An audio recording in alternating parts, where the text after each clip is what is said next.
जय जय श्री हरि भक्तों। हिंदू धर्म में एकादशी तिथि अत्यंत शुभ मानी गई है।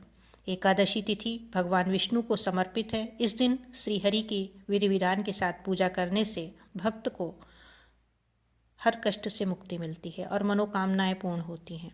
हिंदू पंचांग के अनुसार फाल्गुन मास के कृष्ण पक्ष की एकादशी तिथि को विजया एकादशी व्रत रखा जाता है। इस साल विजया एकादशी 16 फरवरी 2023 दिन गुरुवार और 17 फरवरी 2023 शुक्रवार 2 दिन है। गुरुवार का दिन भगवान विष्णु को प्रसन्न करने के लिए उत्तम माना गया है।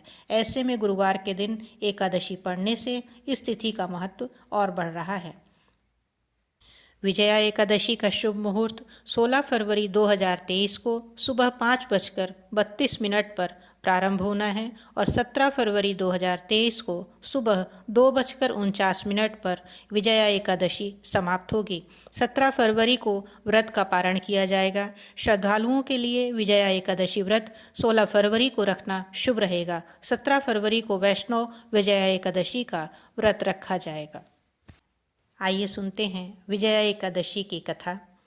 अर्जुन भगवान श्री कृष्ण से एकादशी का महात्म सुनकर आनंद विभोर हो रहे हैं। जया एकादशी के महात्म को जानने के बाद अर्जुन कहते हैं, माधव, फाल्गुन मास में कृष्ण पक्ष की एकादशी का क्या महात्म है, आपसे मैं जानना चाहता हूँ। अतः कृपा करके इसके विषय में जो कथा है वह सुनाएं।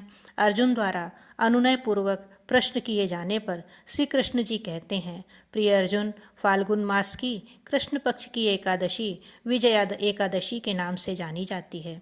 इस एकादशी का व्रत करने वाला सदा विजयी रहता है। हे अर्जुन, तुम मेरे प्रिय सखा हो, अतः मैं इस व्रत की कथा तुमसे कह रहा हूँ।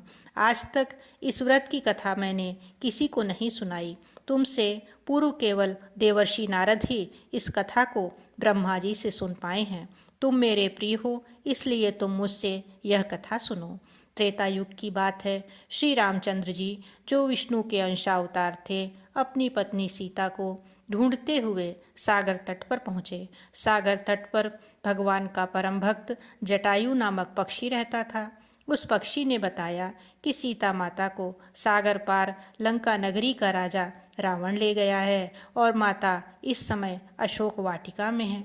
जटायु द्वारा सीता का पता जानकर श्री रामचंद्र जी अपनी वानर सेना के साथ लंका पर आक्रमण की तैयारी करने लगे, परंतु सागर के जल जीवों से भरे दुर्गम मार्ग से होकर लंका पहुंचना प्रश्न बनकर खड़ा था।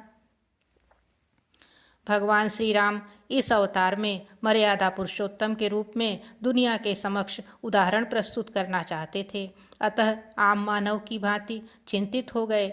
जब उन्हें सागर पार जाने का कोई मार्ग नहीं मिल रहा था, तब उन्होंने लक्ष्मण से पूछा कि हे लक्ष्मण, इस सागर को पार करने का कोई उपाय मुझे सूझ नहीं रहा। अगर तुम्हारे पास कोई उपाय है तो बताओ। श्री रामचंद्र जी की बात सुनकर लक्ष्मण बोले, प्रभु, आपसे तो कोई भी बात छिपी नहीं है।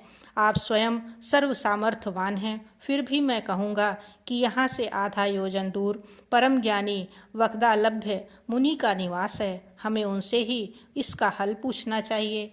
भगवान श्री राम लक्ष्मण समेत वक्दालभ्य मुनि के आश्रम में पहुँचे और उन्हें प्रणाम करके अपना प्रश्न उनके सामने रख दिया।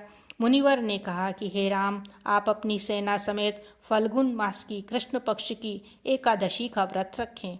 इस एकादशी के व्रत से आप निश्चित ही समुद्र को पार कर रावण को पराजित कर देंगे। श्री रामचंद्र जी ने जब उक्त तिथि के आने पर अपनी सेना समेत मुनिवर के बताए विधान के अनुसार एकादशी का व्रत रखा और सागर पर पुल का निर्माण कर लंका पर चढ़ाई की।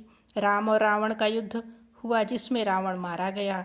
आप सभी के लिए विजया एकादशी शुभ फल देने के साथ ही हर क्षेत्र में विजय दिलाने वाली हो। इसी के साथ अब आपसे लेती हूँ इजाज़त। मिलते हैं जल्दी ही किसी धार्मिक एवं पौराणिक कथा के अंतर्गत। जय जय श्री हरि।